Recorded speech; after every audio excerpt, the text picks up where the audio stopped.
Hello students, welcome back to Eduplus Academy. ഇന്ന് നമ്മൾ NIOSൻ്റെ 10th സ്റ്റാൻഡേർഡിൻ്റെ ബിസിനസ് സ്റ്റഡീസ് ചാപ്റ്റർ 2 ആണ് ഇന്നത്തെ ക്ലാസ്സിൽ നമ്മൾ ഡിസ്കസ് ചെയ്യുന്നത്. ചാപ്റ്റർ നെയിം വ്യവസായവും വാണിജ്യവും, ഇൻഡസ്ട്രി ആൻഡ് കൊമേഴ്സ് എന്ന് പറയുന്ന ചാപ്റ്ററാണ് നമ്മൾ ഇന്നത്തെ ക്ലാസ്സിൽ ഡിസ്കസ് ചെയ്യുന്നത്.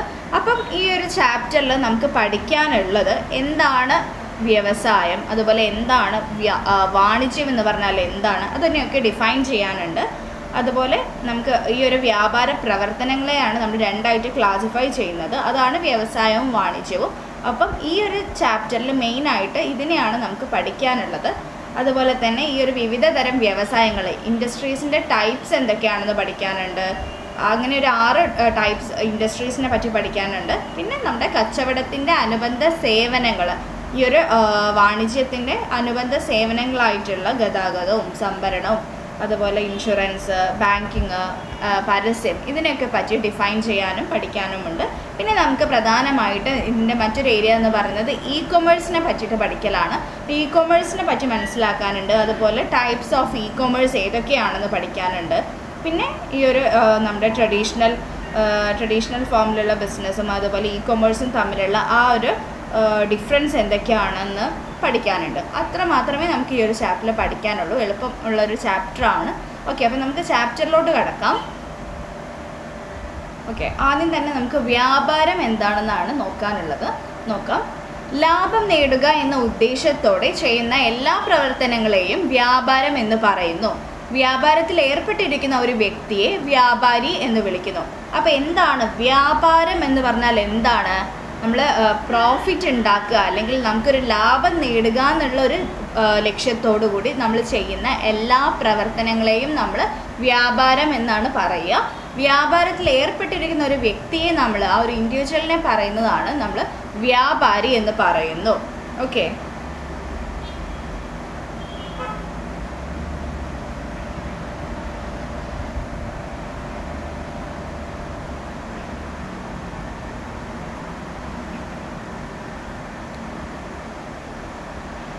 നമുക്ക് നോക്കാം വ്യവസായം എന്നാൽ എന്തെന്നാണ്. ഫസ്റ്റ്, വ്യവസായം എന്നാൽ എന്താണ്? ഉൽപ്പന്നങ്ങൾ നിർമ്മിക്കുകയോ രൂപാന്തരപ്പെടുത്തുകയോ ഉൽപ്പാദിപ്പിക്കുകയോ ചെയ്യുന്ന ഒരു വ്യാപാര പ്രവർത്തനമാണ് വ്യവസായം. എന്താണ് വ്യവസായം എന്ന് പറഞ്ഞാൽ? ഇൻഡസ്ട്രി എന്ന് പറയുകയാണെങ്കിൽ നമ്മുടെ ഉൽപ്പന്നങ്ങളെ നിർമ്മിക്കുകയോ അല്ലെങ്കിൽ അതിനെ രൂപാന്തരപ്പെടുത്തുകയോ അല്ലെങ്കിൽ ഉൽപ്പാദിപ്പിക്കുകയോ ചെയ്യുന്ന ഒരു വ്യാപാര പ്രവർത്തനമാണ് വ്യവസായം. ഓക്കെ, അപ്പോൾ അതെന്താണെന്ന് പഠിച്ചു വെക്കുക. ഈസിയാണ്. നമ്മളൊരു കാര്യങ്ങൾ, ഒരു ഉൽപ്പന്നം അല്ലെങ്കിൽ ഒരു പ്രൊഡക്റ്റിനെ മാനുഫാക്ചർ ചെയ്യുക, അതിനെ പ്രൊഡ്യൂസ് ചെയ്യുക, അല്ലെങ്കിൽ അതിനെന്താണ് എടുത്തുകയോ ഒക്കെ ചെയ്യുന്ന ഒരു പ്രവർത്തനമാണ് എന്ത്? വ്യവസായം എന്ന് പറഞ്ഞാൽ. ഓക്കെ, ഇനി നമുക്ക് നോക്കാനുള്ളത് ഈ ഒരു ടൈപ്സ്, ഈ ഒരു ഇൻഡസ്ട്രീൻ്റെ ടൈപ്സിനെയാണ് നോക്കാനുള്ളത്. അപ്പം വിവിധ തരം വ്യവസായങ്ങൾ നമുക്ക് നോക്കാം. ഫസ്റ്റ് വ്യവസായം എന്ന് പറഞ്ഞാൽ എന്താണ്? പ്രാഥമിക വ്യവസായമാണ്. പ്രാഥമിക വ്യവസായം അഥവാ പ്രൈമറി ഇൻഡസ്ട്രി എന്ന് പറഞ്ഞാൽ എന്താണ്?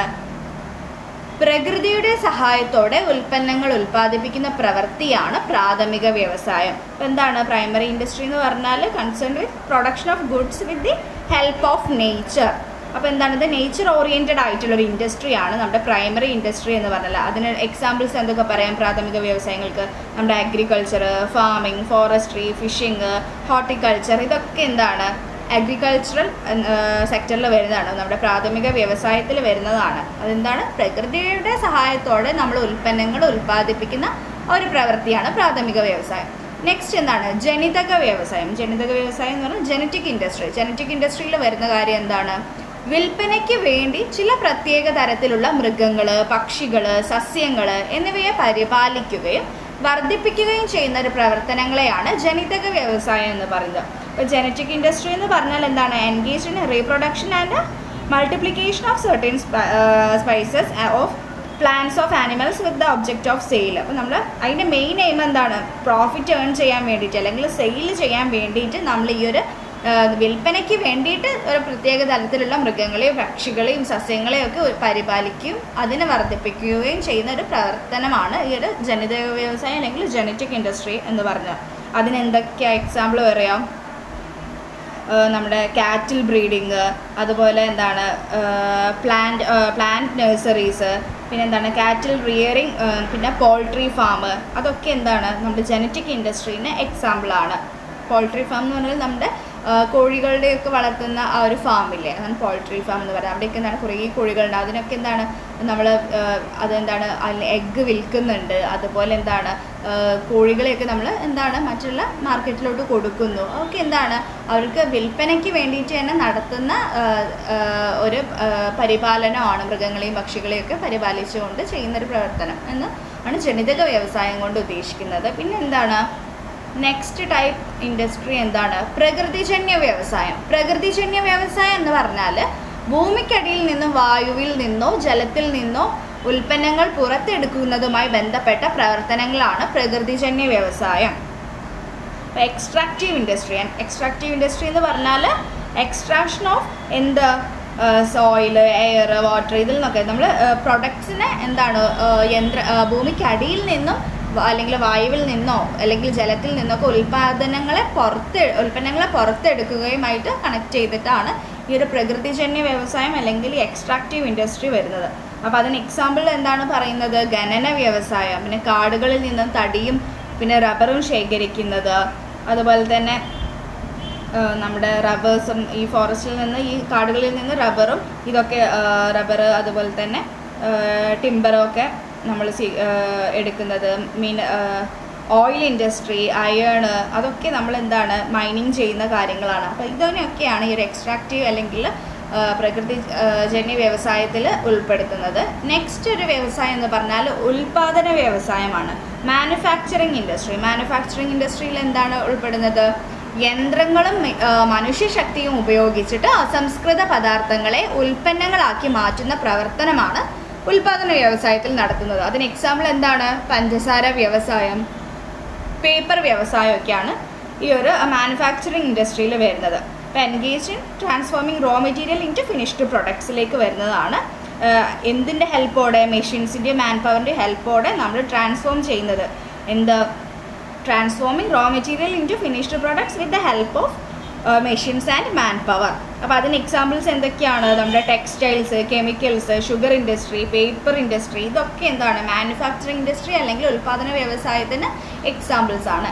ഇനി അടുത്തൊരു വ്യവസായം എന്താണ്?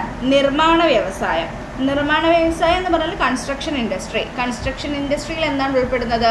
കെട്ടിടങ്ങൾ, പാലങ്ങൾ, റോഡുകൾ, അണക്കെട്ടുകൾ എന്നിവയുടെയൊക്കെ നിർമ്മാണവുമായി ബന്ധപ്പെട്ടിട്ടുള്ള പ്രവർത്തനങ്ങളെയാണ് നിർമ്മാണ യോഗ്യത അല്ലെങ്കിൽ നിർമ്മാണ വ്യവസായം എന്ന് പറയുന്നത് കേട്ടോ. അതാണ് കൺസ്ട്രക്ഷൻ ഇൻഡസ്ട്രിയിൽ വരുന്നത്. അപ്പം എന്തൊക്കെയാണ് കൺസ്ട്രക്ട് ചെയ്യുന്നത്? കെട്ടിടങ്ങൾ, പാലങ്ങൾ, റോഡുകളൊക്കെ. ഓക്കെ, ഇനി നെക്സ്റ്റ് വരുന്നത് സേവന വ്യവസായം അല്ലെങ്കിൽ സർവീസ് ഇൻഡസ്ട്രിയിൽ എന്താണ് ഉൾപ്പെടുന്നത്? ആധുനിക കാലത്ത് രാജ്യത്തിൻ്റെ വികസനത്തിനായി സേവനമേള വളരെ പ്രധാനപ്പെട്ട പങ്കാണ് വഹിക്കുന്നത്. ഇപ്പോൾ ഹോട്ടൽ വ്യവസായം, വിനോദ വ്യവസായമൊക്കെ. അപ്പോൾ എന്താണ് നമ്മുടെ മോഡേൺ ടൈംസിൽ നമ്മുടെ സർവീസ് സെക്ടർ എന്താണ് ഒരു പ്രധാന റോൾ വഹിക്കുന്നുണ്ട്. അപ്പോൾ എന്താണ് നമ്മുടെ നേഷൻ്റെ ഡെവലപ്മെൻറ്റിന് വേണ്ടിയിട്ടും അതുപോലെ എന്താണ് അവരുടെ മെയിൻ ഇൻഡസ്ട്രീസ് ആയിട്ടുള്ള ഹോട്ടൽ ഇൻഡസ്ട്രി, ടൂറിസം ഇൻഡസ്ട്രിയും എൻ്റർടൈൻമെൻറ്റ് ഇൻഡസ്ട്രീൻ്റെയൊക്കെ ആ ഒരു ഡെവലപ്മെൻറ്റ് അല്ലെങ്കിൽ അതാണ് നമ്മുടെ സേവന വ്യവസായത്തിൽ ഉൾപ്പെടുന്നത്. ഓക്കെ, ഇനി നമുക്ക് നോക്കാനുള്ളത് കച്ചവടത്തിൻ്റെ അനുബന്ധ സേവനങ്ങളെ പറ്റിയിട്ടാണ് നെക്സ്റ്റ് നോക്കാനുള്ളത്. അപ്പോൾ കച്ചവടത്തിൻ്റെ അനുബന്ധ സേവനങ്ങൾ എന്ന് പറഞ്ഞാൽ എന്തൊക്കെയാണ് വരുന്നത്? അതിൽ വരുന്ന പോയിൻറ്റ്സ് ആണ് ഗതാഗതം, സംഭരണം, അതുപോലെ ഇൻഷുറൻസ്, പരസ്യം, ബാങ്കിങ്, ഇതൊക്കെ എന്താണ് നമ്മുടെ കച്ചവടത്തിൻ്റെ അനുബന്ധ സേവനങ്ങളാണ് കേട്ടോ. അപ്പോൾ കച്ചവടത്തിൻ്റെ അനുബന്ധ സേവനങ്ങൾ എന്നുകൊണ്ട് ഉദ്ദേശിക്കുന്നത് എന്താണ്? കച്ചവടത്തിനെ സഹായിക്കുന്നതായിട്ടുള്ള ഘടകങ്ങളെയാണ് കച്ചവടത്തിൻ്റെ അനുബന്ധ സേവനങ്ങൾ എന്ന് പറയുന്നത്. അപ്പോൾ കച്ചവടത്തിനെ സഹായിക്കുന്ന അനുബന്ധ സേവനങ്ങളാണ് ഗതാഗതം, ഇൻഷുറൻസ്, സംഭരണം, ബാങ്കിങ്, പരസ്യം മുതലായവ. അപ്പോൾ അത് ഓരോന്നിൻ്റെയും ധർമ്മം എന്താണെന്ന് നോക്കാം. ഫസ്റ്റ് കച്ചവടത്തിനെ സഹായിക്കുന്ന അല്ലെങ്കിൽ കച്ചവടത്തിൻ്റെ അനുബന്ധ സേവനങ്ങളിലൊന്നാണ് ഗതാഗതം എന്ന് പറഞ്ഞാൽ നമ്മുടെ ട്രാൻസ്പോർട്ടേഷൻ പറയുമ്പോൾ എന്തൊക്കെയാണ് പോയിന്റ്സ് ആണ് വരുന്നത് നോക്കാം. കച്ചവടത്തിനെ സഹായിക്കുന്ന അല്ലെങ്കിൽ ഒരു സ്ഥലത്ത് നിന്ന് മറ്റൊരു സ്ഥലത്തേക്ക് ആളുകളെയും സാധനങ്ങളെയും കൊണ്ടുപോകുന്ന മാധ്യമത്തെയാണ് ഗതാഗതം എന്ന് വിളിക്കുന്നത്. അപ്പോൾ ഗതാഗതം എന്താണ്? നമ്മുടെ കച്ചവടം അല്ലെങ്കിൽ നമ്മുടെ ഒരു ബിസിനസ് അല്ലെങ്കിൽ നമ്മുടെ ഒരു വാണിജ്യത്തിനെയൊക്കെ എന്താണ് പ്രധാനമായിട്ടും ഇതൊരു വ്യവസായത്തിന് പ്രധാനമായിട്ടും ഒരു ഘടകമാണ് ഗതാഗതം എന്ന് പറയുന്നത്. ഓക്കെ, ഗതാഗതം എന്ന് പറഞ്ഞാൽ ഒരു സ്ഥലത്ത് നിന്ന് മറ്റൊരു സ്ഥലത്തേക്ക് ആളുകളെയും അല്ലെങ്കിൽ സാധനങ്ങളെയും ഒക്കെ കൊണ്ടുപോകുന്ന ആ ഒരു മാധ്യമത്തെയാണ് ഗതാഗതം എന്ന് വിളിക്കുന്നത്. അപ്പോൾ എന്താണ്, അപ്പം നമുക്ക് ഈ ട്രാൻസ്പോർട്ടേഷൻ എന്ന് പറയുമ്പോൾ ലാൻഡ് ട്രാൻസ്പോർട്ട് ഉണ്ടാവും, എയർ ട്രാൻസ്പോർട്ട് ഉണ്ടാവും, വാട്ടർ ട്രാൻസ്പോർട്ട് ഉണ്ടാവും. അപ്പോൾ ലാൻഡ് ട്രാൻസ്പോർട്ട് നമ്മുടെ റോഡ്, റെയിൽ മാർഗം ഒക്കെ നമ്മൾ സഞ്ചരിക്കുന്ന ആ ഒരു ഗതാഗതം നടത്തുന്നത്. എയർ ട്രാൻസ്പോർട്ട് എന്ന് പറഞ്ഞാൽ എയറോപ്ലെയിനിലൂടെ നമ്മൾ സാധനങ്ങളും സേവനങ്ങളൊക്കെ എത്തിക്കുന്നു. അതുപോലെ വാട്ടർ ട്രാൻസ്പോർട്ടിലെ ബോട്ട്, ഷിപ്പ് അതൊക്കെ ഉൾപ്പെടുന്നു. അപ്പോൾ അതാണ് ഈ ഒരു ട്രാൻസ്പോർട്ടേഷൻ്റെ ഒരു ഗതാഗതത്തിൻ്റെ ഒരു പങ്ക്, ഒരു ട്രേഡിങ്ങിൽ വരുന്ന ഒരു ഗതാഗതത്തിൻ്റെ പങ്കാണ് പറഞ്ഞത്. ഓക്കെ, അപ്പോൾ മെറ്റീരിയൽസും കാര്യങ്ങളും ഗുഡ്സും ഒക്കെ എന്താണ് ഒരു സ്ഥലത്ത് നിന്ന് മറ്റൊരു സ്ഥലത്തേക്ക് എത്തിക്കുന്ന ആ ഒരു പ്രോസസ്സിനാണ് ട്രാൻസ്പോർട്ട് എന്ന് പറയുന്നത്. നെക്സ്റ്റ് പോയിന്റ് ആണ് സംഭരണം അല്ലെങ്കിൽ വെയർ ഹൗസിങ് എന്ന് പറഞ്ഞാൽ എന്താണ്, ഉൽപാദന സമയം മുതൽ അവ വിൽക്കപ്പെടുന്ന സമയം വരെ ഉൽപ്പന്നങ്ങൾ ശ്രദ്ധയോടെ സൂക്ഷിച്ചു വയ്ക്കുന്നതിനെയാണ് സംഭരണം എന്ന് പറയുന്നത്. സംഭരണശാലകളെ ഗോഡൗണുകൾ എന്നും പറയുന്നു. അപ്പോൾ എന്താണ് സംഭരണം എന്ന് പറഞ്ഞാൽ നമ്മുടെ ആ പ്രൊഡക്ഷൻ്റെ സമയം മുതൽ അതിനെ സെല്ല് ചെയ്യുന്ന സമയം വരെ നമ്മുടെ ഉൽപ്പന്നങ്ങൾ, നമ്മൾ പ്രൊഡ്യൂസ് ചെയ്തിട്ടുള്ള ഉൽപ്പന്നങ്ങൾ സ്റ്റോർ ചെയ്ത് വെക്കുന്ന ഒരു ഏരിയ അല്ലെങ്കിൽ ആ ഒരു സംഭരണത്തെയാണ് നമ്മൾ വെയർ ഹൗസിംഗ് എന്ന് പറയുന്നത്. അപ്പോൾ വെയർ ഹൗസിങ്ങിന് മറ്റൊരു പേരെന്ന് പറഞ്ഞാൽ നമ്മൾ ഗോഡൗണുകൾ. അപ്പോൾ സ്റ്റോക്കൊക്കെ എന്താണ് നമ്മൾ ഗോഡൗണിലായിട്ട് സൂക്ഷിക്കും, നമ്മൾ പ്രൊഡ്യൂസ് ചെയ്ത് വെച്ചിട്ടുള്ള വസ്തുതകളൊക്കെ. ഓക്കെ,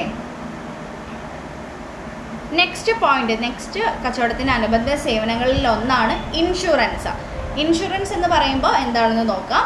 ഉൽപാദന പ്രക്രിയക്കിടയിലോ മറ്റു സ്ഥലത്തേക്ക് കൊണ്ടുപോകുമ്പോഴോ അപകടം മൂലം ഉണ്ടാകുന്ന നഷ്ടസാധ്യതകൾ ഒഴിവാക്കുന്നതിന് വേണ്ടി വ്യാപാരികൾ ഇൻഷുറൻസ് പോളിസി എടുക്കുകയും പ്രീമിയം എന്ന നിശ്ചിത തുക പതിവായി അടയ്ക്കുകയും ചെയ്യുന്നു. അപ്പോൾ ഇൻഷുറൻസ് എന്ന് പറഞ്ഞാൽ എന്താണ്, എന്തെങ്കിലും ഒരു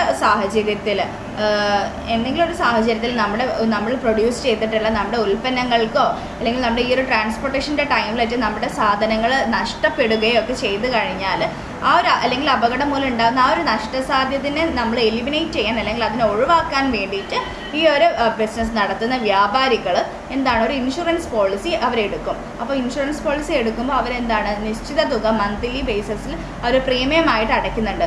അപ്പം അവർക്ക് ഇൻ കേസ് അവരുടെ എന്തെങ്കിലും ഒരു നഷ്ടം സംഭവിച്ചാൽ, എന്തെങ്കിലും ഒരു സാഹചര്യത്തിൽ അവരുടെ പ്രൊഡക്ട്സിനോ അല്ലെങ്കിൽ ബിസിനസ്സിനോ എന്തെങ്കിലും ഒരു പ്രോബ്ലം വന്നു കഴിഞ്ഞാൽ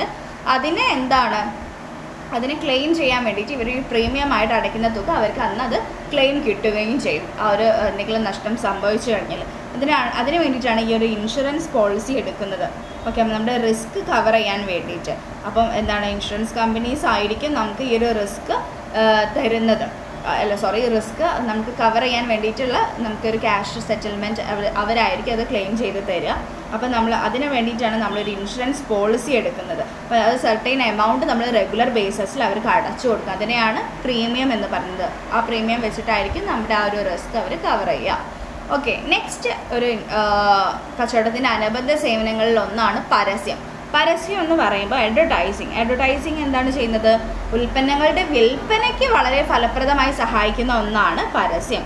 അപ്പോൾ അതിലെന്തൊക്കെയാണ് എക്സാമ്പിൾസ് നമ്മൾ പറയുകയാണെങ്കിൽ, പരസ്യം എന്ന് പറയുമ്പോൾ എന്താണ്, സിനിമ തിയേറ്ററിൽ, അതുപോലെ വാൾ പോസ്റ്റേഴ്സായിട്ട് അല്ല ഹോർഡിങ്സ് ആയിട്ടോ അല്ലെങ്കിൽ ഒരു പ്രത്യേക സ്ഥലങ്ങളിൽ നമ്മൾ നമ്മുടെ പ്രൊഡക്റ്റിന് വേണ്ടിയിട്ട് പരസ്യം ചെയ്യുക. അപ്പോൾ നമ്മൾ ആളുകളിലേക്ക് കമ്മ്യൂണിക്കേറ്റ് ചെയ്യണം ആ ഒരു പ്രൊഡക്ട്സിൻ്റെ ഗുണങ്ങളും അതുപോലെ അതിൻ്റെ എല്ലാ വശങ്ങളും നമ്മൾ ആളുകൾക്ക് പറഞ്ഞ് മനസ്സിലാക്കിയിട്ട് നമ്മുടെ പ്രൊഡക്റ്റിനെ പ്രൊമോട്ട് ചെയ്യുകയാണ് ഈ ഒരു അഡ്വർടൈസിങ്ങിലൂടെ ചെയ്യുന്നത്.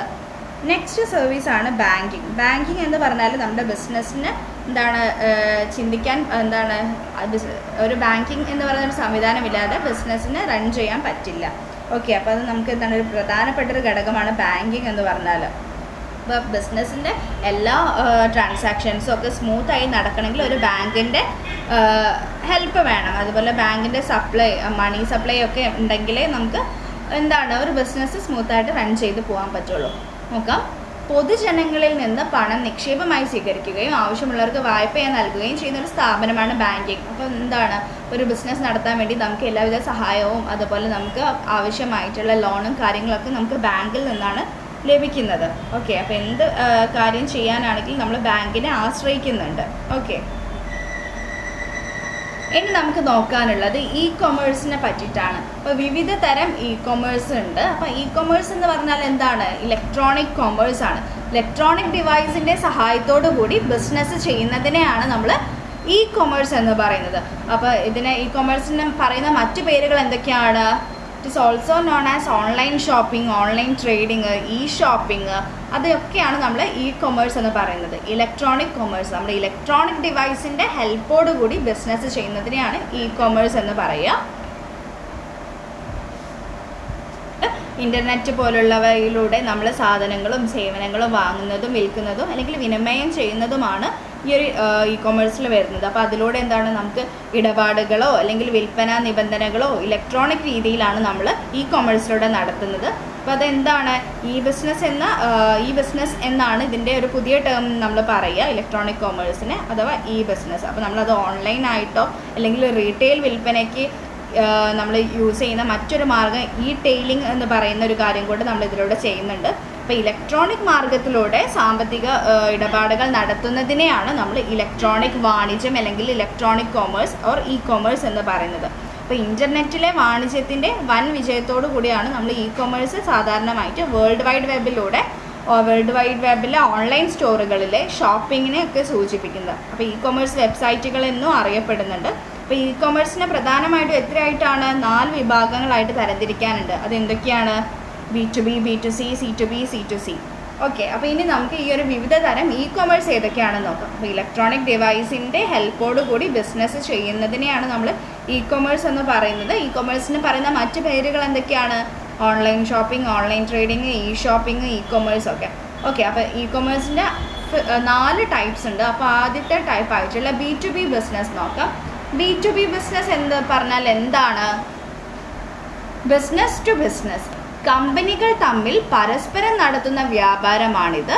ഇവിടെ ഉൽപ്പാദകർ വിതരണക്കാർക്ക് വിൽക്കുകയോ അല്ലെങ്കിൽ മൊത്തക്കച്ചവടക്കാർ ചില്ലറ കച്ചവടക്കാർക്ക് സാധനങ്ങൾ വിൽക്കുകയോ ചെയ്യുന്നു. ഇവിടെ വാങ്ങുന്ന സാധനങ്ങൾ അനുസരിച്ചാണ് വില നിശ്ചയിക്കുന്നത്.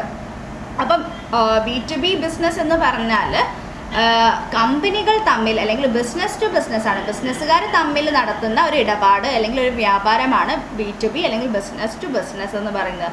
അപ്പോൾ അതിൽ വരുന്ന ഇൻറ്ററാക്ഷൻ ആരൊക്കെ തമ്മിലാണ്? ഇൻറ്ററാക്ഷൻ ബിറ്റ്വീൻ ഒന്നെങ്കിൽ മാനുഫാക്ചററോ അല്ലെങ്കിൽ supplier of materials, manufacture and supplier of materials and services. അപ്പോൾ മാനുഫാക്ചററും അതിൻ്റെ സപ്ലയറും തമ്മിലുള്ള ഒരു ഇൻറ്ററാക്ഷനാണ് B2B ബിസിനസ്സിൽ നടക്കുന്നത്. അല്ലെങ്കിൽ മറ്റൊരു രീതിയിൽ പറയുകയാണെങ്കിൽ മാനുഫാക്ചററോ അല്ലെങ്കിൽ ഹോൾസെയിലേഴ്സോ തമ്മിൽ നടത്തുന്ന ബിസിനസ്, അല്ലെങ്കിൽ ഹോൾസെയിലേഴ്സോ അല്ലെങ്കിൽ റീറ്റെയിലറോ തമ്മിൽ നടത്തുന്ന ആ ഒരു ബിസിനസ്സുകാർ തമ്മിൽ നടത്തുന്ന ബിസിനസ്സിൻ്റെ ഒരു ഇ കൊമേഴ്സിൻ്റെ ഒരു ടൈപ്പാണ് ബിസിനസ് ടു ബിസിനസ്. അപ്പോൾ ഈ ഒരു കാറ്റഗറീനെയാണ് നമ്മൾ B2B എന്ന് പറയാം. അപ്പോൾ എന്താണ് B2Bൻ്റെ കണക്ഷൻസ്, അവരുടെ ഡീലിങ്സ് ഒക്കെ ആരൊക്കെ തമ്മിൽ മാത്രമായിരിക്കും? ബിസിനസ്സുകാരും തമ്മിൽ. അതിപ്പം മാനുഫാക്ചററും സപ്ലയറും തമ്മിലാവാം, ഹോൾസെയിലറും റീറ്റെയിലറും ആവാം, അല്ലെങ്കിൽ ഹോൾസെയിലറും മാനുഫാക്ചറും ഹോൾസെയിലറും തമ്മിലാവാം. അപ്പോൾ അവർ ബിസിനസ്സുകാർ തമ്മിൽ നടക്കുന്ന അത്തരത്തിലുള്ളൊരു ബിസിനസ്സിൻ്റെ ഒരു ടൈപ്പാണ് B2B അല്ലെങ്കിൽ ബിസിനസ് ടു ബിസിനസ് എന്ന് പറയുന്നത്. നെക്സ്റ്റ് ടൈപ്പാണ് B2C അല്ലെങ്കിൽ ബിസിനസ് ടു കൺസ്യൂമർ എന്ന് പറയുന്നത്. വിലവിവര പട്ടികയിലൂടെ ഷോപ്പിംഗ് കാർട്ട് എന്ന സോഫ്റ്റ്വെയർ ഉപയോഗപ്പെടുത്തി വ്യാപാര സ്ഥാപനങ്ങൾ പൊതുജനങ്ങൾക്ക് സാധനങ്ങൾ വിൽക്കുന്നതിനെയാണ് B2C എന്ന് പറയുന്നത്. അപ്പോൾ ഇതിൽ നടക്കുന്നത് എന്താണ്? B2C എന്ന് പറയുമ്പോൾ ബിസിനസ് ടു കൺസ്യൂമർ ആണ്. അപ്പോൾ ഇതിൽ ബിസിനസ്സുകാർ എന്താണ് സാധനങ്ങൾ കൺസ്യൂമേഴ്സിന് വിൽക്കും. ഈ ഒരു ഷോപ്പിംഗ് കാർട്ടുകൾ വഴി, ഈ ഒരു ആമസോൺ, ഫ്ലിപ്കാർട്ടൊക്കെ വഴി നമ്മൾ എന്താണ് പർച്ചേസ് ചെയ്യുന്നത്. എക്സാമ്പിളായിട്ട് ആലോചിച്ചാൽ മതി. അപ്പോൾ അതിൻ്റെ ഒരു എൻഡിൽ ആരാണ്? ബിസിനസ്സുകാരും മറ്റേ എൻഡിൽ കൺസ്യൂമേഴ്സും ആയിരിക്കും ഉണ്ടാവുക. അപ്പോൾ കസ്റ്റമേഴ്സിന് എന്താണ്, കസ്റ്റമേഴ്സായിട്ട് ടച്ചുള്ള ബിസിനസ്സാണ് ഈ ഒരു B2C ബിസിനസ് എന്ന് പറയുന്നത്. അപ്പോൾ പ്രൊഡക്റ്റ് ഡയറക്റ്റ് കസ്റ്റമേഴ്സിലേക്ക് എത്തുന്ന ഒരു ബിസിനസ് ഫോമാണ് B2C ബിസിനസ് ടു കൺസ്യൂമേഴ്സ് എന്ന് പറയുന്നത്. നെക്സ്റ്റ് ടൈപ്പ് എന്താണ്? C2B എന്ന് പറഞ്ഞാൽ കൺസ്യൂമർ ടു ബിസിനസ്. അപ്പോൾ ഇതിലെന്താണ്? C2B എന്ന് പറയുമ്പോൾ കൺസ്യൂമർ ടു ബിസിനസ് ആണ്. അപ്പോൾ ഒരു ഉപഭോക്താവ് ഒരു ബഡ്ജറ്റോടു കൂടി തൻ്റെ പദ്ധതി ഓൺലൈനിൽ നൽകുന്നു. മണിക്കൂറുകൾക്കുള്ളിൽ കമ്പനികൾ ഉപഭോക്താവിൻ്റെ ആവശ്യങ്ങൾ അവലോകനം ചെയ്യുകയും ഈ പദ്ധതിക്ക് വേണ്ടി വില പറയുകയും ചെയ്യുന്നു. ഉപഭോക്താവ് ഈ ലേലത്തുക അവലോകനം ചെയ്യുകയും ഈ പദ്ധതി പൂർത്തിയാക്കാനുള്ള കമ്പനിയെ തിരഞ്ഞെടുക്കുകയും ചെയ്യുന്നു. C2B ലോകത്തെമ്പാടുമുള്ള ഉപഭോക്താക്കൾക്ക് ഒരുമിച്ച് കൂടുന്നതിനുള്ള സ്ഥലം നൽകാനും ഇടപാടുകൾ നടത്താനുമുള്ള ഒരു വേദി ഒരുക്കാനും അവരെ ശക്തരാക്കുന്നു. കൺസ്യൂമർ ടു ബിസിനസ്സിൽ വരുന്നത് ഉപഭോക്താവ് അയാളുടെ ഒരു പ്ലാന് അയാൾ ഓൺലൈനായിട്ട് ഏതെങ്കിലും കമ്പനീസിനെ അപ്രോച്ച് ചെയ്യുന്നു. എന്നിട്ട് ആ ഒരു കൺസ്യൂമറിൻ്റെ കാര്യങ്ങൾ എല്ലാം അവരൊന്ന് സ്റ്റഡി ചെയ്തിട്ട് അവരെന്താണ് അവരുടെ കമ്പനി ഈ ഒരു കൺസ്യൂമറുമായിട്ട് അവരുടെ കാര്യങ്ങളൊക്കെ ഓക്കെ ആണെങ്കിൽ അവരെ അപ്രോച്ച് ചെയ്യുന്നു. എന്നിട്ട് അവരുടെ എന്താണ് കൺസ്യൂമർ ഒരു ലേലത്തുക അവർക്ക് എത്ര പേയ്മെൻ്റാണ് അവർ ഉദ്ദേശിക്കുന്നത് അത് എന്താണ് അവർ ഓക്കെ വെക്കുകയും അതുപോലെ അവ കമ്പനിയെ എന്താണ് കൺസ്യൂമർ രണ്ടുപേരും ഒന്നിച്ച് പോകാൻ വേണ്ടിയിട്ട് അവർ ഓക്കെ ആവുകയും അതുപോലെ ലോകത്തെ എമ്പാടുമുള്ള ഉപഭോക്താക്കൾക്ക് എല്ലാ കൺസ്യൂമേഴ്സിനും ഒരുമിച്ച് കൂടുന്നതിനുള്ളൊരു സ്ഥലം അല്ലെങ്കിൽ ഒരു ഇടപാട് നടത്താൻ ഒക്കെ എന്താണ് ഈ ഒരു C2B ബിസിനസ് വേദിയാകുകയാണ് ചെയ്യുന്നത്. ഓക്കെ, അപ്പോൾ അവരുടെ കൺസ്യൂമറാണ് ബിസിനസ്സിലോട്ട് അപ്രോച്ച് ചെയ്യുന്നത്. കൺസ്യൂമർ ടു ബിസിനസ്സിൽ ഉപഭോക്താവ് ലേലത്തുക അവലോകനം ചെയ്യുകയും ആ പദ്ധതി പൂർത്തിയാക്കാനുള്ള കമ്പനിയെ തിരഞ്ഞെടുക്കുകയും ചെയ്യുകയാണ് ഈ ഒരു കൺസ്യൂമർ ടു ബിസിനസ്സിൽ നടത്തുന്നത്. Next C2C, consumer to consumer. വ്യക്തികൾക്ക് സാധനങ്ങൾ വാങ്ങാനും വിൽക്കാനും കഴിയുന്ന രീതിയാണ് കൺസ്യൂമർ ടു കൺസ്യൂമർ എന്ന് പറയുന്നത്. അപ്പോൾ അതിലെന്താണ് customers to customers or consumers to consumers എന്ന് പറഞ്ഞാൽ വിൽക്കുന്നതും വാങ്ങുന്നതും കസ്റ്റമേഴ്സ് തന്നെ ആയിരിക്കും. അപ്പോൾ അത് ഒരു എസ്റ്റാബ്ലിഷ്ഡ് ആയിട്ടുള്ള ഒരു മാർക്കറ്റിംഗ് മെക്കാനിസം ഒന്നുമില്ലാതെ കസ്റ്റമേഴ്സിന് തന്നെ പ്രൊഡക്ട്സ് സെല്ല് ചെയ്യുന്നതിനെയാണ് നമ്മൾ C2C ബിസിനസ് എന്ന് പറയുന്നത്. ഓക്കെ, ഇനി നമുക്ക് നോക്കാനുള്ളത് ഇ-കൊമേഴ്സിൻ്റെ ഗുണങ്ങളാണ്. എന്തൊക്കെയാണ് ഇ-കൊമേഴ്സിൻ്റെ ഗുണങ്ങൾ? 2 ഗുണങ്ങളും ദോഷങ്ങളും ഉണ്ട്. അപ്പോൾ നമുക്കിതിലിപ്പോൾ ചർച്ച ചെയ്യാനുള്ളത് ഇ-കൊമേഴ്സിൻ്റെ ഗുണങ്ങളെ പറ്റിയിട്ടാണ്. അപ്പോൾ ഒരുപാട് ഗുണങ്ങൾ ഇ-കൊമേഴ്സിനുണ്ട്. അതെന്തൊക്കെയാണെന്ന് നോക്കാം. തിരഞ്ഞെടുക്കുന്നതിനുള്ള വിപുലമായ സൗകര്യം നോക്കാം. വളരെ നന്നായി പുരോഗതി പ്രാപിച്ച ഒരു കമ്പ്യൂട്ടർ നെറ്റ്വർക്ക് സമ്പ്രദായത്തിൻ്റെ സഹായത്തോടെ ഒരു വ്യാപാര സ്ഥാപനത്തിന് ദേശീയ തലത്തിൽ എന്ന പോലെ ആഗോളതലത്തിലും വ്യാപാര പ്രവർത്തനങ്ങൾ നടത്താവുന്നതാണ്. അതുകൊണ്ട് തന്നെ ഉപഭോക്താക്കൾക്ക് ഉൽപ്പന്നങ്ങളും സേവനങ്ങളും തിരഞ്ഞെടുക്കുന്നതിന് വിപുലമായ സൗകര്യം ലഭിക്കുന്നു. അതുപോലെ ഉൽപ്പാദകൻ അയാളുടെ ഉൽപ്പന്നങ്ങൾ വളരെ വിപുലമായ വിപണിയും ലഭിക്കുന്നു. അപ്പോൾ ഫസ്റ്റ് വന്നിട്ടുള്ള ഒരു പോയിന്റ് തിരഞ്ഞെടുക്കുന്നതിനുള്ള വിപുലമായ സൗകര്യം. നമുക്ക് ആ ഒരു ചോയ്സ് ഭയങ്കര വൈഡായിട്ടുള്ള ചോയ്സ് നമുക്കുണ്ട്. അപ്പോൾ നമുക്ക് ഇഷ്ടപ്പെട്ട പ്രൊഡക്റ്റ് നമുക്ക് ഏതൊരു പ്രൈസ് റേഞ്ചിൽ വേണമെങ്കിലോ എല്ലാം നമുക്ക് അവൈലബിൾ ആവുന്നതാണ്. അപ്പോൾ നമുക്ക് കുറേ ചോയ്സ് ഉണ്ട്. അതപ്പോൾ എന്താണ് നമുക്ക് ലോകത്ത് എവിടെ നിന്നുള്ള സാധനങ്ങളും പർച്ചേസ് ചെയ്യാനുള്ള ഓപ്ഷൻ ഉണ്ട്. ഒക്കെ നമ്മുടെ വിരൽത്തുമ്പിൽ എത്തിക്കഴിഞ്ഞു അല്ലേ. ഓക്കെ, അപ്പോൾ അത് എവിടെയാണെങ്കിലും നമുക്ക് ആക്സസ് ചെയ്യാൻ പറ്റും. അപ്പോൾ അതിന് നമുക്ക് കുറേ ചോയ്സുകളുണ്ട്. അപ്പം അതുപോലെ എന്താണ് പ്രൊഡ്യൂസറിനും എന്താണ് അയാൾക്ക് വെറൈറ്റി ആയിട്ടുള്ള സാധനങ്ങൾ പ്രൊഡ്യൂസ് ചെയ്ത് കഴിഞ്ഞാൽ അത് വിൽക്കാനുള്ള മാർക്കറ്റ് ഇപ്പോൾ അവൈലബിൾ ആണ്. ഓക്കെ, അപ്പോൾ ഇതാണ് ഇ-കൊമേഴ്സിൻ്റെ ഒരു ഗുണം, തിരഞ്ഞെടുക്കുന്നതിനുള്ള വിപുലമായ സൗകര്യം. ഓക്കെ, നെക്സ്റ്റ് പോയിന്റ് എന്താണ്? മെച്ചപ്പെട്ട ഉപഭോക്തൃ സേവനങ്ങൾ. മെച്ചപ്പെട്ട ഉപഭോക്തൃ സേവനങ്ങൾ എന്ന് പറഞ്ഞാൽ ഉൽപ്പന്നങ്ങളും സേവനങ്ങളും വിതരണം ചെയ്യുന്നവർക്ക് ഉൽപ്പന്നത്തിൻ്റെ ഗുണങ്ങൾ, ഉപയോഗിക്കേണ്ട രീതി, ഉൽപ്പന്നത്തെ പറ്റിയുള്ള സംശയ നിവാരണം എന്നിങ്ങനെയുള്ള വിപുലമായ ഒരു കൂട്ടം സേവനങ്ങൾ വാങ്ങുന്നതിന് മുൻപും പിൻപും ഉപഭോക്താക്കൾക്ക് ലഭ്യമാകാൻ കഴിയും. അപ്പോൾ നമുക്ക് നമ്മളിപ്പോൾ ഒരു പ്രൊഡക്റ്റ് വാങ്ങിക്കുകയാണെങ്കിൽ അതിൻ്റെ ഒരു ഡെമോ തന്നെ നമുക്ക് ആ ഒരു വീഡിയോ അതിൽ അവൈലബിൾ ആയിരിക്കും. പിന്നെ എന്താണ് ആ ഒരു പ്രൊഡക്റ്റിൻ്റെ എല്ലാവിധ ഗുണഗണങ്ങളും നമുക്ക് ആ ഒരു പ്രൊഡക്റ്റിൻ്റെ ഡിസ്ക്രിപ്ഷനായിട്ട് ഒക്കെ നമുക്ക് എന്താണ് ആ ഒരു പ്രൊഡക്റ്റ് മൊത്തത്തിലുള്ള ഡീറ്റെയിൽസ് നമുക്ക് ഓൺലൈനായിട്ട് ആ പ്രൊഡക്റ്റിൻ്റെ സൈറ്റിൽ തന്നെ അവൈലബിൾ ആയിരിക്കും. ഓക്കെ, അപ്പോൾ ആ ഒരു ഉപഭോക്തൃ സേവനം എന്താണ് വളരെ മെച്ചപ്പെട്ടതാണ്. അപ്പോൾ എന്തൊരു ഡൗട്ട്സ് നമുക്ക് ക്ലിയർ ചെയ്യാനാണെങ്കിലും അതുപോലെ എന്തൊരു സംശയ നിവാരണത്തിനും ഒക്കെ എന്താണ് വിപുലമായിട്ടുള്ള ആ ഒരു സർവീസ്, ആ ഒരു കൂട്ടം സേവനങ്ങൾ നമുക്ക് വാങ്ങുന്നതിന് മുൻപും അതുപോലെ വാങ്ങിയതിന് ശേഷമുള്ള ആ ഒരു യൂസർ മാനുവലും എല്ലാ കാര്യങ്ങളും നമുക്ക് എന്താണ് എല്ലാ ഉപഭോക്തൃ സേവനങ്ങളും നമുക്ക് ഈ ഒരു ഇ-കൊമേഴ്സിൽ അവൈലബിൾ ആണെന്ന് പറയാം അല്ലേ. നെക്സ്റ്റ് പോയിന്റ് എന്താണ്? ഉപഭോക്താവിൻ്റെ ആവശ്യത്തിന് ഉടനടി ഉത്തരം. സാധാരണയായുള്ള വാങ്ങലും വിൽക്കലും നടത്തുന്നതുമായി താരതമ്യം ചെയ്യുമ്പോൾ ഇ-കൊമേഴ്സ് വ്യാപാര ഇടപാടുകൾ പൂർത്തിയാക്കുവാൻ വളരെ കുറച്ച് സമയം എടുക്കുകയുള്ളൂ.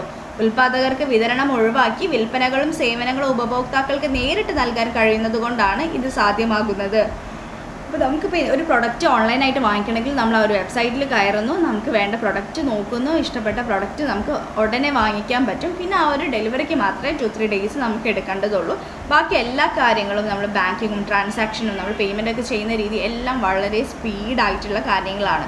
ഓക്കെ, അപ്പോൾ നമ്മുടെ ഒരു ആവശ്യത്തിന് പെട്ടെന്ന് തന്നെ ഒരു റെസ്പോൺസ് ഉണ്ട്. നമുക്ക് ഏത് പ്രൊഡക്റ്റ് വേണമെന്ന് തോന്നുന്നു അത് ഉടനെ നമുക്ക് വാങ്ങിക്കാനും ഒക്കെയുള്ളൊരു സൗകര്യം നമുക്ക് ലഭിക്കുന്നുണ്ട്. നെക്സ്റ്റ് ഒരു ഗുണം എന്ന് പറഞ്ഞാൽ എന്താണ്? വിലയും ചിലവും കുറയുന്നു.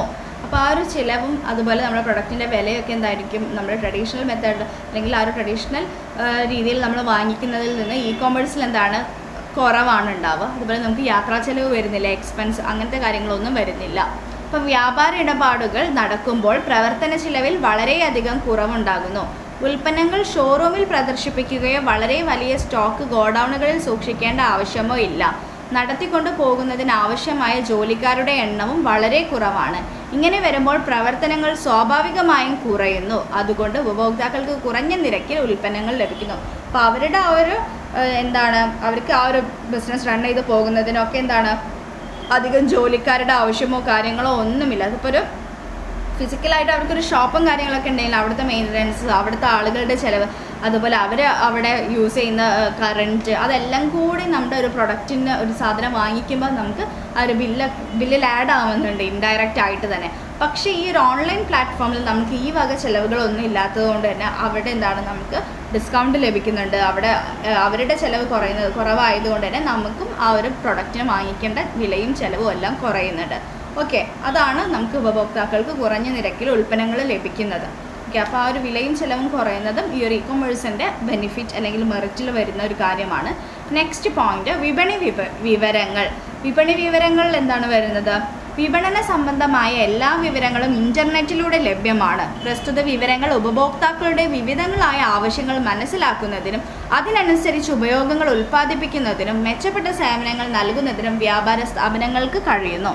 ഓക്കെ, അപ്പോൾ വിപണന വിവരങ്ങൾ എന്ന് പറഞ്ഞാൽ നമുക്ക് എല്ലാ ഡീറ്റെയിൽസും, ഒരു പ്രൊഡക്റ്റിൻ്റെ എല്ലാ ഡീറ്റെയിൽസും നമുക്ക് ഇൻ്റർനെറ്റിൽ അവൈലബിൾ ആണ്.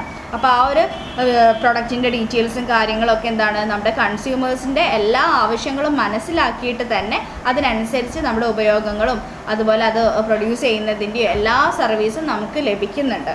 ഓക്കെ, അതാണ് ഈ ഒരു വിപണന വിവരങ്ങൾ അല്ലെങ്കിൽ വിപണി വിവരങ്ങളെ പറ്റി നമുക്ക് അറിയാൻ പറ്റുന്നത്. ഓക്കെ, ഇനി നമുക്ക് നോക്കാനുള്ള നെക്സ്റ്റ് കാര്യം പരമ്പരാഗത വ്യാപാരവും ഈ ബിസിനസ്സും തമ്മിലുള്ള വ്യത്യാസം. അപ്പോൾ ആ ഒരു പരമ്പരാഗത വ്യാപാരവും അതുപോലെ ഈ ബിസിനസ്സും തമ്മിലുള്ള ഡിഫറൻസ് എന്തൊക്കെയാണെന്ന് നോക്കാം. അപ്പോൾ അതിൽ നമുക്ക് 3 കോളമായിട്ട് കൊടുത്തിട്ടുണ്ട്. വ്യത്യാസങ്ങളുടെ അടിസ്ഥാനമാണ് ഒരു കോളം. പിന്നെ പരമ്പരാഗത വ്യാപാരവും ഈ ബിസിനസ്സും തമ്മിൽ കമ്പയർ ചെയ്യാം. ഓക്കെ, അപ്പോൾ രൂപീകരണം. അപ്പോൾ ഈ ഒരു ഈ ബിസിനസ്സും അതുപോലെ പരമ്പരാഗത വ്യാപാരവും തമ്മിലുള്ള വ്യത്യാസം നോക്കാം. അതിൻ്റെ രൂപീകരണം എപ്രകാരമാണ് വ്യത്യാസപ്പെട്ടിരിക്കുന്നത് നോക്കാം. അപ്പം പരമ്പരാഗത വ്യാപാരത്തിൻ്റെ രൂപീകരണം വളരെ ബുദ്ധിമുട്ടാണ് അല്ലേ. നമുക്ക് കുറേ കാര്യങ്ങൾ നോക്കേണ്ടതുണ്ട്. ആ ഒരു ഫിസിക്കലായിട്ട് നമുക്കൊരു ഷോപ്പിൻ്റെ ആവശ്യം വരുന്നുണ്ട്. അവിടെ കുറേ കാര്യങ്ങൾ പ്രൊസീജിയേഴ്സ് ചെയ്തു തീർക്കാനുണ്ട്. പക്ഷേ ഈ ബിസിനസ് എളുപ്പമാണ്. ഓക്കെ, അപ്പോൾ പരമ്പരാഗത വ്യാപാരത്തെ അപേക്ഷിച്ചിട്ട് ഈ ബിസിനസ് എളുപ്പമാണ്. പരമ്പരാഗത വ്യാപാരത്തിൻ്റെ രൂപീകരണം, ആ ഒരു ഫോർമേഷൻ എന്ന് പറയുന്നത് ബുദ്ധിമുട്ടുള്ളൊരു കാര്യമാണ്. നെക്സ്റ്റ് നോക്കാം, ഭൗതിക സാമീപ്യം. സാമീപ്യം എന്ന് പറഞ്ഞാൽ ആ ഒരു ഫിസിക്കൽ പ്രസൻസ്. അപ്പോൾ നമുക്ക് പരമ്പരാഗത വ്യാപാരത്തിന് ആവശ്യമാണ് അല്ലേ. അപ്പോൾ നമുക്കൊരു ഷോപ്പിൻ്റെ കാര്യം എടുക്കുകയാണെങ്കിൽ ആ ഒരു ഷോപ്പ് അവിടെ അനിവാര്യമാണ്, എന്നാലേ ആളുകൾക്ക് പോയിട്ട് പർച്ചേസ് ചെയ്യാൻ പറ്റുള്ളൂ. പക്ഷേ ഈ ബിസിനസ്സിന് ഈ ഒരു ഫിസിക്കൽ പ്രസൻസിൻ്റെ ആവശ്യമുണ്ടോ? ഇല്ല, ഈ ബിസിനസ്സിന് അത് ആവശ്യമില്ല.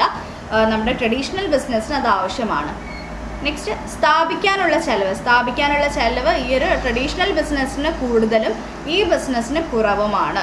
ഓക്കെ, അതിൻ്റെ സ്ഥാപിക്കാൻ നമുക്ക് പ്രത്യേകിച്ചൊരു ചിലവിൻ്റെ ആവശ്യം ഈ ബിസിനസ്സിന് കമ്പയർ ചെയ്യുമ്പോൾ കുറവ് തന്നെയാണ്.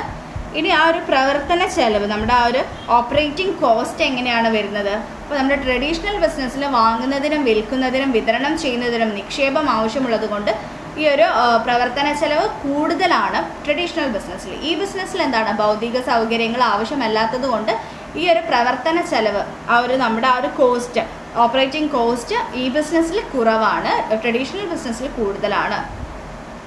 നെക്സ്റ്റ് പോയിന്റ് ഇടപാടിനുള്ള സമയം, നമ്മുടെ ആ ഒരു ഡീലിംഗ് ടൈം കൂടുതലായിരിക്കും ഇവിടെ നമ്മുടെ ട്രഡീഷണൽ ബിസിനസ്സിൽ.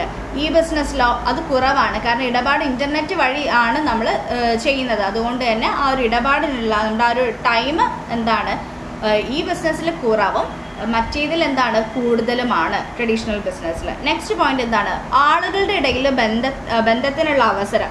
അപ്പോൾ നമ്മുടെ ഇൻറ്ററാക്ഷൻ, നമ്മുടെ ഇൻ്റർപേഴ്സണൽ ടച്ച്, ആളുകളായിട്ടുള്ള നമ്മുടെ ആ ഒരു കണക്ഷൻ എങ്ങനെയായിരിക്കും, അത് ട്രഡീഷണൽ ബിസിനസ്സിൽ അത് കൂടുതലാണ്. എന്ന് വെച്ചാൽ ആളുകൾ നേരിട്ട് വന്നിട്ടാണ് സാധനങ്ങൾ പർച്ചേസ് ചെയ്യുന്നത്. അതുകൊണ്ട് അവർക്ക് ആ ഒരു കണക്ഷൻ അവിടെ ഉണ്ടാവും. ആളുകൾക്കിടയിൽ ഒരു ബന്ധത്തിനുള്ള അവസരം ട്രഡീഷണൽ ബിസിനസ്സിൽ ഉണ്ടാവുന്നു. ഇ-കൊമേഴ്സിൽ എങ്ങനെയാണ്? കുറവാണ്. കാരണം ഇടപാട് ഇൻ്റർനെറ്റ് വഴി തീർപ്പാക്കുന്നത് കൊണ്ട് തന്നെ അവിടെ ആളുകളുമായിട്ടൊരു ഡയറക്റ്റ് കണക്ഷനോ കാര്യങ്ങളോ ഒന്നും വരുന്നില്ല. നെക്സ്റ്റ് പോയിൻ്റാണ് വ്യാപാര ചക്രത്തിൻ്റെ സമയം. ഇപ്പോൾ നമ്മുടെ ആ ഒരു ബിസിനസ് സൈക്കിൾ, ആ ലെങ്ത് ഓഫ് ബിസിനസ് സൈക്കിൾ അതെങ്ങനെയാണ്? വ്യത്യസ്ത തരത്തിലുള്ള വ്യാപാര പ്രക്രിയയിൽ തുടർച്ചയായുള്ള ബന്ധം ആവശ്യമുണ്ട്. അപ്പം എവിടെയാണ് ട്രഡീഷണൽ ബിസിനസ്സിൽ അങ്ങനെയുള്ളൊരു നീണ്ട ഒരു എന്താണ് പറയാം, വ്യത്യസ്ത തരത്തിലുള്ള നമ്മുടെ ആ ഒരു വ്യാപാര പ്രക്രിയയിൽ തുടർച്ചയായിട്ടുള്ള ആ ഒരു ബന്ധം നമുക്ക് ആവശ്യമുണ്ട്. പിന്നെ എന്താണ് ഇ കൊമേഴ്സിൽ എന്താണ് വ്യത്യസ്ത തരത്തിലുള്ള വ്യാപാര പ്രക്രിയയിൽ ഒരേ സമയം തീർക്കാവുന്നതാണ്. അപ്പം നമുക്കറിയാം, അപ്പോൾ ഷോർട്ടർ ആയിരിക്കും കുറച്ചും കൂടെ, മറ്റേതിൽ കുറച്ചും കൂടെ ലോങ്ങർ ആയിരിക്കും ട്രഡീഷണൽ ബിസിനസ്സിൽ. എന്താണെന്ന് വെച്ചാൽ നമുക്ക് ആ ഒരു റിലേഷൻഷിപ്പ് നമ്മുടെ വേരിയസ് ബിസിനസ് പ്രോസസ്സുമായിട്ടുള്ള റിലേഷൻഷിപ്പും കാര്യങ്ങളൊക്കെ കുറച്ചും കൂടെ കൂടുതലായിരിക്കും. പക്ഷേ ഇ കൊമേഴ്സിൽ എന്താണ് ആ ഒരു റിലേഷൻസ് കാര്യങ്ങളൊക്കെ കുറച്ചും കൂടെ ഷോർട്ടർ ആയിരിക്കും. നമുക്ക് ബിസിനസ് പ്രോസസ്സൊക്കെ എന്താണ് ആ ഒരു ഒരേ സമയം തീർപ്പാക്കാവുന്ന കാര്യം തന്നെയേ ഉള്ളൂ. മറ്റേത് കുറച്ചുകൂടെ ലോങ് ആയിരിക്കും. ഓക്കെ, ഇനി സർക്കാർ സഹായം നമുക്ക് ട്രഡീഷണൽ ബിസിനസ്സിൽ കുറവാണ്. ഇ കൊമേഴ്സിൽ എങ്ങനെയാണെന്ന് വെച്ചാൽ IT മേഖലയ്ക്ക് മുൻഗണന നൽകുന്നത് കൊണ്ട് തന്നെ, കുറച്ച് IT സെക്ടറിന് മുൻഗണന നൽകുന്നത് കൊണ്ട് സർക്കാർ സഹായം ഇ കൊമേഴ്സിന് കുറച്ച് ലഭിക്കുന്നുണ്ട്. ആഗോള വിപണി, നെക്സ്റ്റ് എന്താണ് നമ്മുടെ ആ ഗ്ലോബൽ റീച്ച് എങ്ങനെയാണ്? ഗ്ലോബൽ റീച്ച് എന്ന് പറയുമ്പോൾ നമ്മുടെ സാധാരണമായിട്ടുള്ള നമ്മുടെ ട്രഡീഷണൽ ബിസിനസ്സിന് എന്താണ് ഈ ഒരു ഗ്ലോബൽ റീച്ച് അല്ലെങ്കിൽ ആഗോള വിപണി കുറവാണ്. പക്ഷേ നമ്മുടെ ഇൻ്റർനെറ്റ് ബിസിനസ് അല്ലെങ്കിൽ നമ്മുടെ ഇ കൊമേഴ്സിന് എന്താണ് ആഗോള വിപണിയുടെ അവസരം കൂടുതലാണ്. കുറച്ചുകൂടെ എന്താണ് ആഗോള വിപണിയായിട്ട് കൂടുതൽ ഗ്ലോബൽ റീച്ച് നമുക്ക് എവിടെ കിട്ടുന്നുണ്ട്? ഇ കൊമേഴ്സിൽ കിട്ടുന്നുണ്ട്. ഓക്കെ, അപ്പോൾ അത്രയാണ് നമ്മൾ ഈ ഒരു ക്ലാസ്സിൽ ഡിസ്കസ് ചെയ്തിട്ടുണ്ടായത്. നമ്മൾ എന്തൊക്കെയാണ് പറഞ്ഞിട്ടുണ്ടായത്? വ്യവസായവും വാണിജ്യവും എന്നാണ് നമ്മുടെ ചാപ്റ്റർ നെയിം. അതിൽ നമ്മൾ വ്യവസായത്തിനെയും വാണിജ്യത്തിനെയും പറ്റിയിട്ട് പഠിച്ചു. അതുപോലെ തന്നെ വ്യവസായത്തിനെയും വാണിജ്യത്തിനെയും ഡിഫൈൻ ചെയ്യാനൊരു ഡെഫിനിഷൻ ഉണ്ടായിരുന്നു. പിന്നെ നമ്മുടെ ഈ ഒരു കച്ചവടം, ആ ഒരു കച്ചവടത്തിൻ്റെ അനുബന്ധ സേവനങ്ങളെ പറ്റി മനസ്സിലാക്കി. അതുപോലെ ഇ കൊമേഴ്സുമായിട്ട് ബന്ധപ്പെട്ട വിവിധ തരം ഇ കൊമേഴ്സുകളെ പറ്റി പഠിച്ചു. പിന്നെ വിവിധ തരം വ്യവസായങ്ങളെ പറ്റി മനസ്സിലാക്കിയിട്ടുണ്ടായിരുന്നു. അതുപോലെ തന്നെ ഈ ഒരു നമ്മുടെ ഇ കൊമേഴ്സിൻ്റെയും അതുപോലെ നമ്മുടെ ട്രഡീഷണൽ ബിസിനസ്സിൻ്റെയും തമ്മിലുള്ള ആ ഒരു ഡിഫറൻസ് മനസ്സിലാക്കി. ഓക്കെ, അത്രയൊക്കെയാണ് നമ്മൾ ഈ ഒരു ചാപ്റ്ററിൽ പഠിച്ചിട്ടുണ്ടായത്. എളുപ്പമായിട്ടുള്ളൊരു ചാപ്റ്ററാണ്, അപ്പോൾ അതേപോലെ ഇമ്പോർട്ടൻറ്റുമാണ്. അപ്പോൾ നിങ്ങൾ എന്തായാലും ഈ ഒരു ചാപ്റ്റർ നന്നായിട്ട് പ്രിപ്പയർ ആക്കുക കേട്ടോ. ഓക്കെ, നമുക്ക് ഇന്നത്തെ ക്ലാസ് വൈൻഡപ്പ് ചെയ്യാം. Thank you.